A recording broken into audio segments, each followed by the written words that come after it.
Oh, welcome back to the Finca, coffee in the courtyard. We've just bought a bit more stuff up from our place we currently live in, and the last sort of bits for the workshop, so that's nearly there. What are we going to do today? I'm going to be cracking on getting those lights in under what's going to be the bedroom floor. I'm going to fit the sockets in the headboard thing that we made and put a top on it. Plus get the stuff out of the trailer and into the workshop again. Yeah, we're very close now, very close to getting this floor down. I'm actually going to do the mezzanine today. I've had a couple of days in the garden, so I need to crack on with that now. So before the actual floorboards go down, get the tower up and get up there and do some painting. Cool. We'll finish our coffee. Yep. And now we've got some little sweetie things here we got from the supermarket on the way up. Lovely. And yeah. We'll catch you later. Catch you in a bit. Looking down into the lower courtyard, there's big oleander trees, lovely shade in the summer. He's got his buds coming on. They're beautiful pink flowers, I think they are on this one. The table there, I made this about 2 years ago. It's been sat under a pine tree and I tried to clean it up earlier, but it's not coming off very well. But I made it to test the floor resin and the stuff we're going to use over the stones in there, which worked kind of quite well. And it's now replacing this old little thing here, which came with the house. No idea how old it is, probably very. But I'm going to obviously try and restore that as well. This is the last of the big racks we brought up this morning. There's one tall cupboard shelf-like thing left. That's got to go in here. And what a bomb site. It needs a hell of a lot of organising at the moment, but we've just been getting stuff in and not really had time to do a lot with it. That racking is going in there next to this one, and between that one, which then should leave me a little space in the corner to stand the acros and my steel, stuff like that. So I'm going to try and make a space and get that in now. There we go, it's in. Help me get rid of a lot of this stuff now. It's amazing how much stuff a piece of racking swallows. Tons and tons of it all, so good news. Right, let's go and crack on with the bedroom. So the first thing I'm going to do is drill out the holes for the lights. Now this floor is actually, what's the word for it? Vaulted, made from stone, or bricks at least, like old blocks. So whether we're going to have any joy or not, we don't know, but we've got to at least have a try. Are you ready, Poppy? While I'm drilling through from upstairs, Sharon's going to attempt to catch the bits, because I spent hours hoovering this floor yesterday, day before. So we want to try and keep as much off it as possible. Get all the good jobs. All the best jobs. Highly skilled, that. Yeah.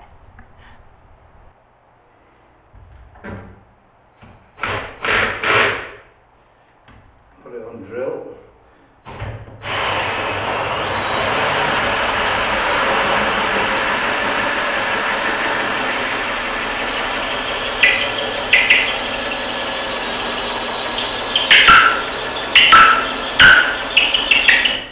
Making some funny noises anyway. Hopefully they're hopeful noises.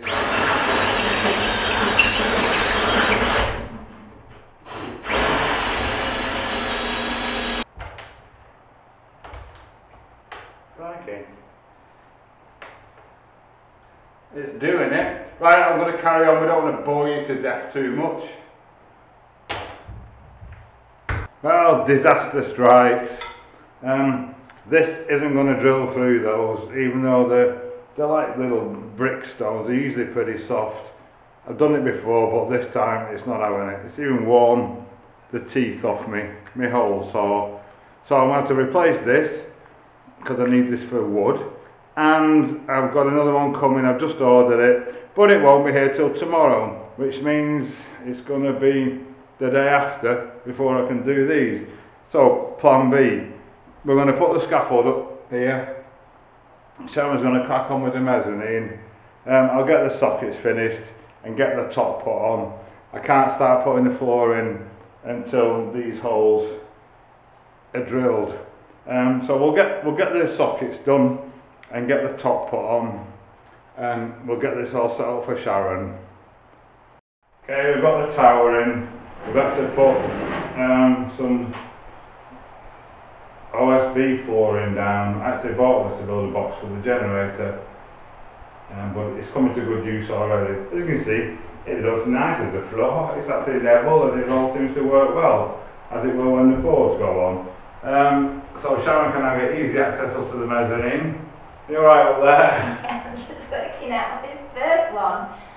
I don't know. I have to lay down and do it, I think. Lie on your back and slide in. It's alright for you. I've got a car creeper there if you want that.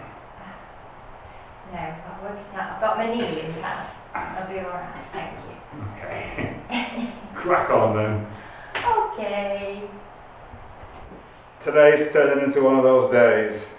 I was going to make the top for this out of this stuff, which is 22mm thick, but it's narrow boards. 2 of them would have made a nice width, but I've not got enough boards, so I'm not buying another pack just for one piece, because it's not stuff I use regular anyway. It's what I made the table out of, funnily enough. So what I'm going to do, the other fantastic news as well, I can't put the sockets in because the hole cutter that I've just blunted and killed trying to drill through the floor is the one I need to make the holes for the sockets as well. So it's not going well at all. The sockets can go in later. So I'm just going to discover where we want them and drill a hole through and poke the wires out, and that'll be happy days.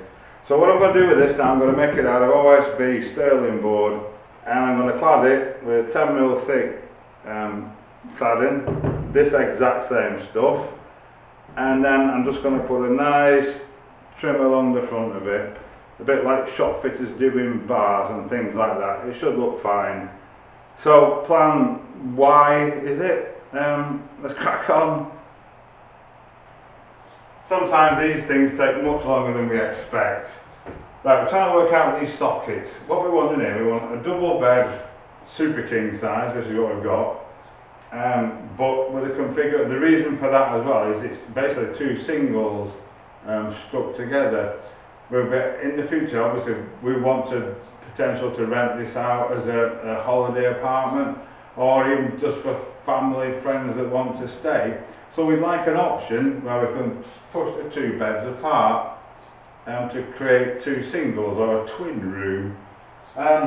So we're trying to decide where to put the sockets, and ideally, so the double bed has got a socket either side for your bedside cabinet, for your light, or charging your phone and stuff, whatever floats your boat. And then, well, when the other one's, this one will stay static, and then we push this one over up to the wall at the foot, and this socket, if we put it here, well down there obviously, should allow enough space for that to fit, because the walls are, I don't know if you can tell on the image, but the walls, they're not even right angles. That's an acute angle, and that's an obtuse one. So it's a really difficult shape to work with. But we're going to put them there, and we also want to try and get a wardrobe in the corner over there, which again should fit. But even with a single bed pushed up to the wall there, you don't need to get around that side of it, so it should fit between the wardrobe, and we'll build the wardrobe accordingly. Yeah, we'll look when the plan comes together. So I'm looking for my hole cutters. Magically appear. The one I need is a 75mm one, which I've trashed trying to drill through the ceiling before. So what I'm going to do, I'm going to drill through with this 44mm one to poke my wire out, so I've got enough movement in the wire, and I can then get the centre of this one in and be able to cut that hole, if that makes sense, without and be able to move the wire out of the way enough so I can do that. Does that make sense at all? But still have enough left there to centre it. The hole for the centre there, that's exactly for the 75mm cutter. So if I put that hole there, in the centre of there for my cable, that'll go like that, so I've still got enough to send. You can't see now, can you? I'm doing very well here. It's hard to explain. So we do that in the centre there. I can drill that one there and still have enough room to get my centre start a bit and have enough room to move my cable out of the way so I don't drill through that. Yeah, so what I'm going to do, I'm going to fire through the centre of the sockets with this little one here. So I've decided where I want to put my socket. It's going to be exactly there.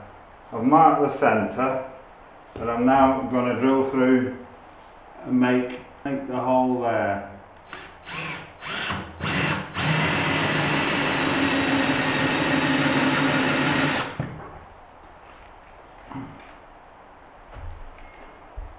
He says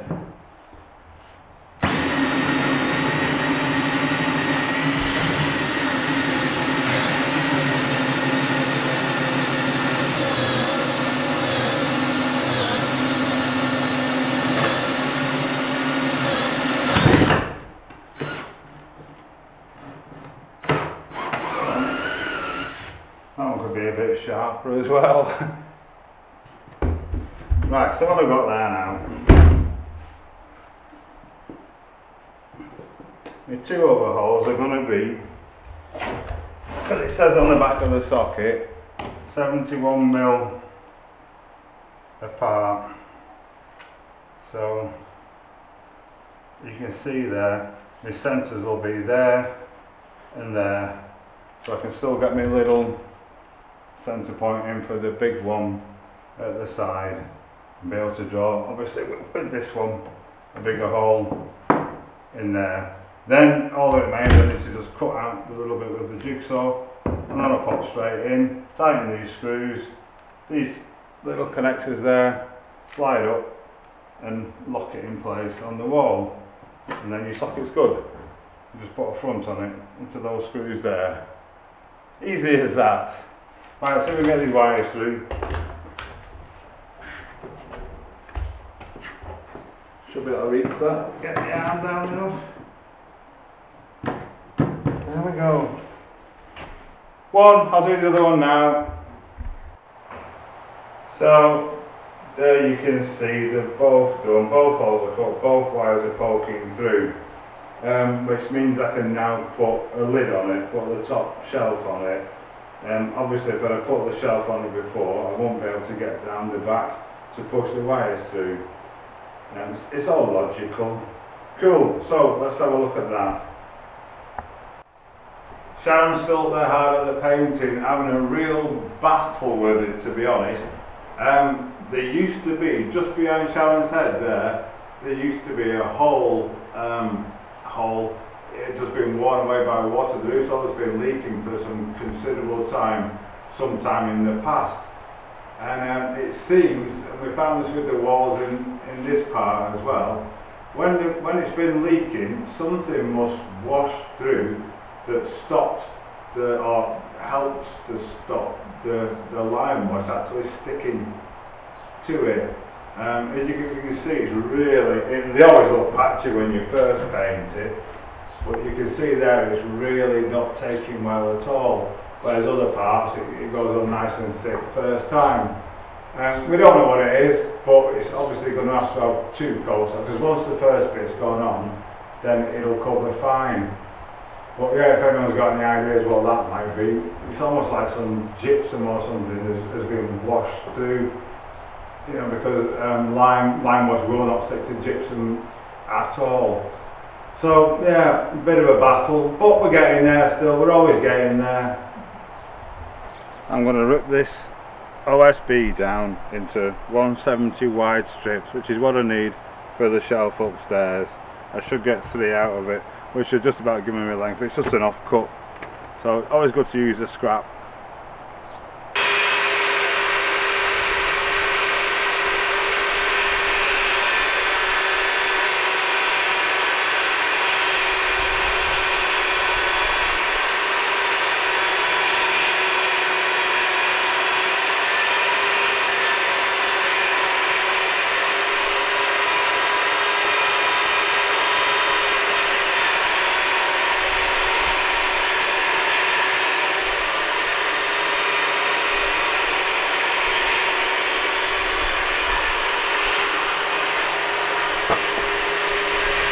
I don't know if you can tell on the camera, but this angle is far from square. So we need to transfer that angle to the timber we've just cut downstairs. And we do that using a bevel gauge. So what we do, tighten it up so it doesn't wobble about and doesn't move, but we can still move it. Stick that against the wall on that side, and set our angle so it's parallel with the wall on this side, something like that. Nip it up, and that's the angle that we want. So we'll now transfer that to the timber downstairs and cut that, and obviously I'm going to guess the other end is the inverse of this, but I'm not going to bank on it, and I'm going to do that one separately in a bit. In the meantime, I'm having to be a contortionist to do this ridiculous ceiling, and something tells me that I might just be doing this one and leaving the rest because it is too much like hard work. I've got the two outside ones in, just screwed them down, a couple of screws in each one, or 6 actually. I made sure these ends were cut square before I fitted them. I put them on the cut-off saw. All I've got to do now is measure this gap and cut one with square ends that will just drop nicely in there. So I'm going to do that now. Fab, that's done. Right, now to look at cladding it. Yeah, it's good and strong. We've tied the two halves together as well, made it all rigid. Really solid thing that now. Well, that's me done for today. I have never done anything so uncomfortable in my life. At the very end here, I was actually laying flat on my back and having to lift my neck in order to see what I was doing, and I'm sure in the morning I'm going to struggle to get out of bed. Anyway, it's done. As Andy said, the top bit here is very patchy because we'd had a big leak there which has been rectified now, but it's really hard to get the lime to stick over anywhere where it's been damp. So if I need to do it again, then I'll do it again tomorrow, but I'm hoping, if so, it's just that top bit, because I can't imagine having to get back on my back to do that lower bit. I'll be crying. Right, I'm off to water the garden. I've cut the pieces that are going on the top. All I need to do now is, again, cut the angles at the edges and then joint them in the middle. That's going to be tomorrow now. I'm absolutely shattered again, and that's when you start making mistakes and cutting your fingers off and things like that, and I don't really want to do that. Sharon just about finished watering the garden, so we're going to get packed up and pick it up again in the morning. Thanks again for watching. Thanks to all the people who have subscribed to the channel. You know, it's a fantastic response we've had. We're pleased, most of you seem to be enjoying the videos anyway, so yeah, great stuff. Thanks again, and we'll be back tomorrow.